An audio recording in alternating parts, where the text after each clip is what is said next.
Well, it's not as high as you might think. I've been there many times, and obviously there are so many thousands of people, some say 70 to 100,000 people a day visit some part of the World Trade Center, work there, and as a consequence,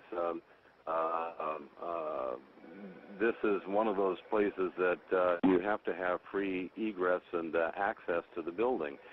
So there are trade-offs with security, and certainly the airspace around it. It's very easy to divert out of the flight pattern going into LaGuardia or one of the surrounding airports and veer off and go toward the World Trade Center.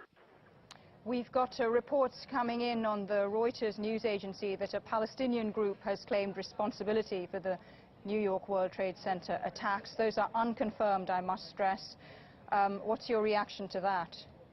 Well, I suspect that we may see this as Islamicist terrorism. And of course, if that's the case, I think that there's going to be hell to pay in the weeks and months ahead. I don't think that this is the kind of terrorist attack that the United States will take quietly. I think it's basically amounts to a declaration of war, and I think it will be seen that way by the Bush administration. Well, President Bush, speaking just a short while ago, said that the U.S. would hunt down those who committed the attack on the World Trade Center, but it's not going to be easy. Well, it won't be easy, but I suspect that we may be able to hunt them down. We've been able to do that in other recent terrorist cases.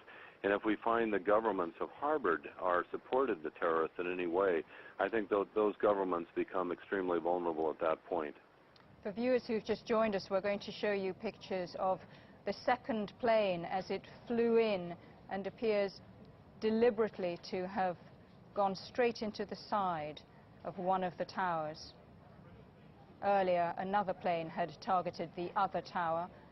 You can see an enormous explosion as a direct consequence of that hit. An eyewitness told us it did not look like an accident to her. Still on the line with us is terrorism expert Neil Livingston. The second such attack against the World Trade Center. It must be really quite horrific for the people there at the moment. Well, we can only imagine what it's like. We have some early reports of absolute pandemonium, absolute chaos, injured people, smoke filling the buildings. Both towers, as you know, are on fire.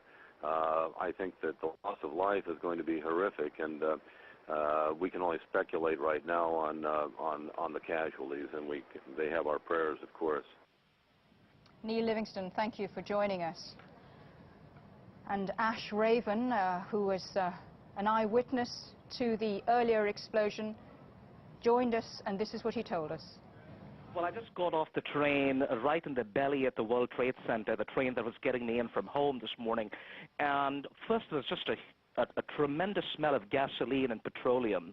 But we just figured that was sort of a train situation. So we were making ourselves up rather calmly on those large escalators. And suddenly there was a sort of a panic run by the rest of the commuters. And then there was a huge explosion. And as we sort of rushed out of the building, we saw what looked like a ticker tape parade. Papers and streamers flowing everywhere. It just looked so surreal. But then the sheer fear and, I guess, the panic of the situation, but most of us just ran to side corridors and stuff like that outside on the street. And then moments later, there was another explosion. So all we could see was a tremendous pall of smoke and certainly fire under that smoke in one of the towers of the building. But I got the impression that as I kept running towards my office, more and more people were saying that the second tower had caught on fire as well.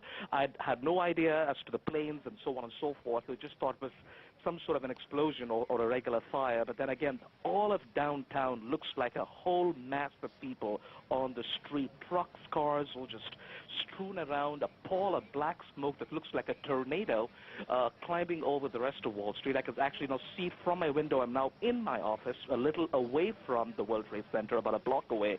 And I could see through my window, and I could see just humanity right downstairs, just strewn with people, cars and trucks and so on and so forth, lots of confusion, and I guess I still don't know what is going on there.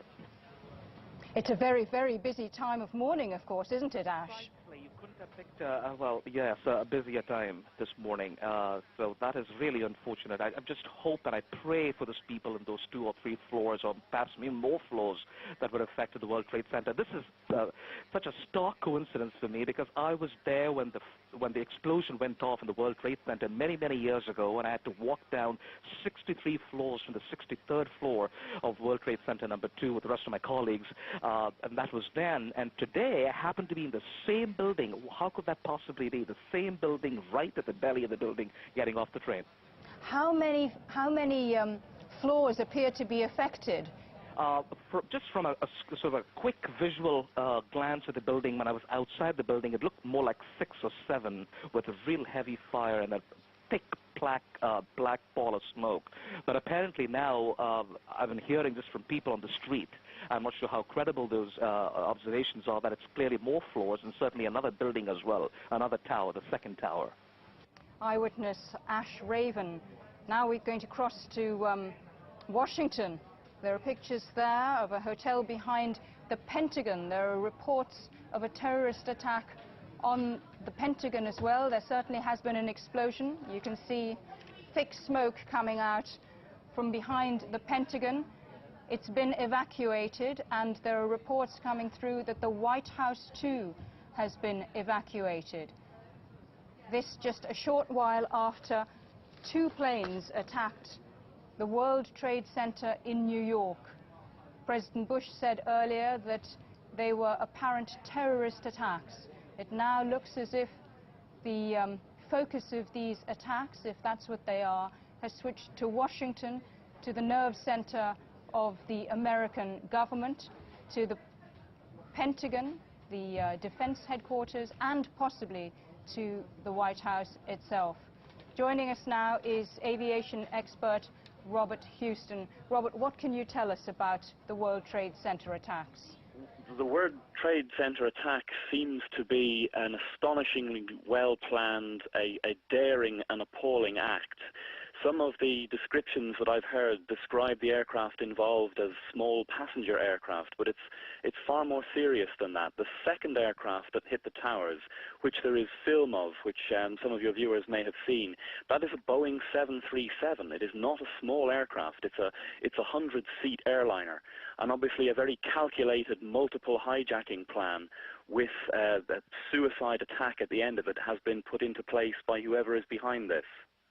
Robert Houston, can you stay with us?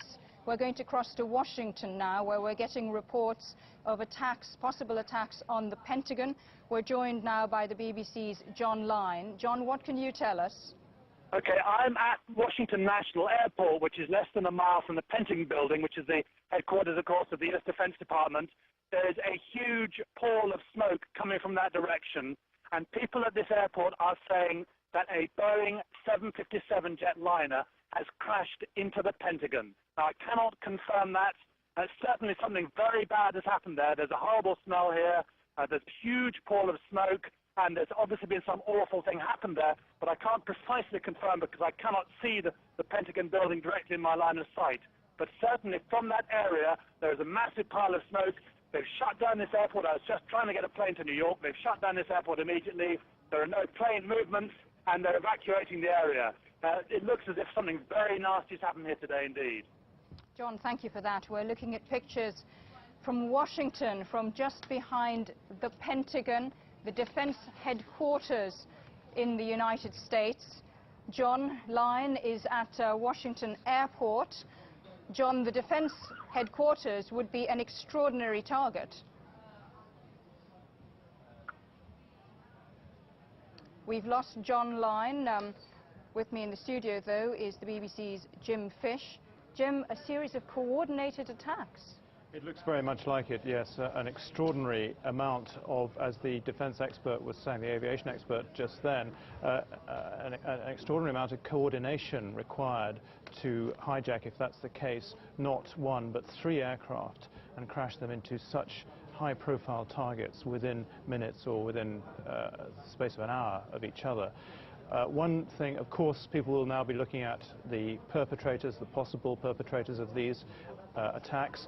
and they do bear the same hallmark of the twin attacks, if you recall, back in 1998 on the two US embassies in East Africa, in Nairobi, Kenya, and in Dar es Salaam, Tanzania, which took place within minutes of each other, but several hundred miles apart. They also caused large numbers of casualties. They were blamed by the American authorities on Middle East terrorists, possibly on Osama bin Laden, the Saudi dissident now thought to be in Afghanistan.